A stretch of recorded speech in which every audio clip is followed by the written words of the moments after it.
Good morning, everybody. Today we will discuss about the Michelson-Morley experiment.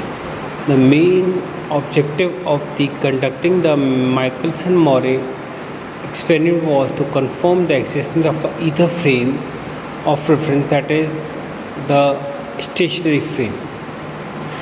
आप ये कह सकते हैं कि माइकलसन ने अपना माइकलसन-मोरे एक्सपेरिमेंट इसीलिए परफॉर्म करा था कि ये बताने के लिए कि एक स्टेशनरी फ्रेम ऑफ रेफरेंस होता है रियलिटी में, और उसमें जब उन्होंने प्रैक्टिकल करा तो उसमें पता लगाया उन्होंने कि ऐसा कोई फ्रेम होता ही नहीं, और इस पे उन्हें नोबेल प्राइज़ भी मिला। Earlier scientist and academics think कि ये जो है एक स्टेशनरी फ्रेम ऑफ रेफरेंस होता है और उसी को लेकर के बात करते हैं। In order to detect the change in the velocity of light due to the relative motion between the earth and the hypothetical medium ether, he performed experiment. यानी velocity का क्या change है, speed of light, जो velocity of light है उसमें कितना change आएगा जब वो relative motion होगा अर्थ में और hypothetical medium ether में। इसको लेकर के उन्होंने प्रैक्टिकल करा था। प्रैक्टिकल की जो जिस तरीके से बनाया गया था वो इस तरीके से देख सकते हैं आप। इसे आप देखेंगे यहाँ पर सोर्स ऑफ लाइट है जो कि यहाँ पर पार्शियल रिफ्लेक्टिंग ग्लास है, जहाँ पे पार्शली लाइट इधर जाएगी और इधर जाएगी बी डैश पे, बी पे, और यहाँ से टकरा के वापस इंटरफ्रेंस होगा और यहाँ से टेलीस्कोप में जाएगी। ये काम सोर्स का जो है कॉलिमेटिंग लेंस का होता है कि parallel beam of light produce करना। यहाँ से पैरेलल बीम ऑफ लाइट हो जाएगी और पार्शली ए पे जाएगी, यहाँ मिरर है ए पे और बी पे, और टकरा करके वापस यहाँ आएगी। ये इस तरीके से है कि लेंथ एल और मिरर जो है, मिरर से ए और मिरर से बी दोनों इक्वलेंट लेंथ है। फिगर बहुत ज़्यादा साफ़ नहीं बना है इसलिए ऐसा लग रहा है कि छोटा है और ये बड़ा है, ऑलमोस्ट दोनों सेम रहते हैं।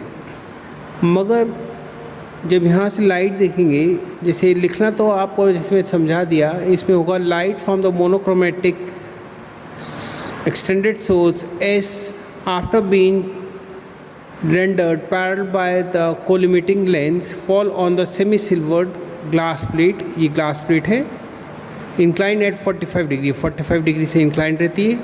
It is divided into two parts, one is reflected and one is transmitted, which M1, this is M1 and this is M2 mirror। The two fall normally on the M1 M2। ये light fall करेंगी यहाँ पर और ये normally fall करेगी, वापस reflected होगी और ये वापस यहाँ पर से क्या मिलेगी, इंटरफ्रेंस ऑब्टेन होगा, और यहाँ पर इससे हमको टेलीस्कोप से मिलेगा। मगर the apparatus is not at rest. ये पूरा apparatus रेस्ट में नहीं है क्योंकि मूव कर रहा है अर्थ की स्पीड से v वेलोसिटी से। तो जो डिस्टेंस ट्रैवल करेगी लाइट यहाँ से और यहाँ पर, ये दोनों डिफ़र हो जाएंगी, यानी यहाँ पर जो पाथ है ट्रैवल ज़्यादा करेगी और यहाँ से कम करेगी। तो if the apparatus is at rest on ether, the two reflecting rays would be equal time in returning the glass at g, but actually the whole apparatus is moving along the earth, and let us suppose that the direction of moving the earth is in this direction। यहाँ से move करा v velocity से, तो आपको पता चलेगा the whole apparatus is moving with the speed of earth in ether with the velocity v। Due to the motion of the earth, the optical path transferred by both rays, this and this one, is not same, and thus the time taken by the two rays is this one। The rays goes from b, instead of b it will reach to b dash, and instead of a it will reach to a dash। a dash पे जाएगी रे जो है, ऐसे ना जाकर ऐसे जाएगी टेढ़े, और ये इधर आ जाएगी और यहाँ पर ये मिलेगी, और इससे b पे जाकर मिलेगी, और यहाँ पे हमें g डैश पे लाइट यहाँ पे इंटरफ्रेंस होगा और हमें टेलीस्कोप से मिलेगी। तो अगर हम इसे कैलकुलेट करें डिस्टेंस को कैसे करेंगे, अगर यहाँ से कैलकुलेट करना हमने G A dash is equal to, ये इसके इक्वलेंट होगा G D square plus A dash D square, perpendicular square base square is equal to hypotenuse square. तो इससे वैल्यू निकालेंगे तो आप ये इस तरीके से ले सकते हैं, आप यहाँ दिखा रखा है G A dash square is equal to A dash square plus A dash D square, क्योंकि G D is equal to A dash के बराबर है। If the time taken by the ray to move from g to a dash and then from the equation 1 we have ct square is equal to vt square plus l square। तो हम l square की value निकालेंगे, इसमें t square common करा और t से नीचे निकालेंगे, दैट्स दिस है टाइम पीरियड। क्योंकि टाइम जो है ये आपका कैलकुलेट मैंने करा यहाँ से यहाँ तक का, तो टोटल जो टाइम होगा यहाँ से यहाँ तक पहुँचने का तो ट्वाइस हो जाएगा, that is t1 is equal to 2t, इसकी जो लेंथ है मतलब जो आपका टाइम पीरियड कैलकुलेट करा इसका ट्वाइस हो जाएगा और ये हमारा आएगा। Now consider the second case of transmitted ray 2 which is moving in longitudinal direction m2 mirror and has a velocity relative to the apparatus. जब लाइट यहाँ से यहाँ जाएगी तो v प्लस सी हो जाएगी और वापस जब रिटर्न होगी तो v c माइनस वी हो जाएगी, वही दिखा रखा है रिलेटिव टू एक बार c minus V when it is moving from g to b, और जब रिटर्न में होगा v plus C plus V हो जाएगी और टोटल टाइम कितना होगा, that is t2 is equal to l upon V minus C plus l upon C plus V. इसे सॉल्व करेंगे t2 हमारा निकल जाएगा, इसमें एलसीएम लिया हमने, सॉल्व करा 2lc upon C square minus V square, 2lc upon C square 1 minus V square upon C square. इसमें हम बाइनोमियल इसे ऊपर ले जाएंगे, बाइनोमियल से एक्सपेंड करेंगे तो ये the difference in the time of travel in the longitudinal and transfer journey is delta T is equal to T two minus T one. इसकी वैल्यू पुट करेंगे तो हमें वैल्यू जो आएगी L V square upon C square. The optical path between the two waves is given by the optical path difference equal to velocity into T delta T. तो C से करेंगे optical wave का आएगा, मतलब हमारा optical path difference आएगा। अगर lambda, if lambda is the wavelength of the light travelled then the path difference in terms of the wavelength is, अगर वेवलेंथ के उसमें हम कैलकुलेट करेंगे कितना पाथ डिफरेंस आया तो लैम्डा से डिवाइड करेंगे तो हमको वैल्यू आएगी Michelson-Morley performed the experiment in 2 steps.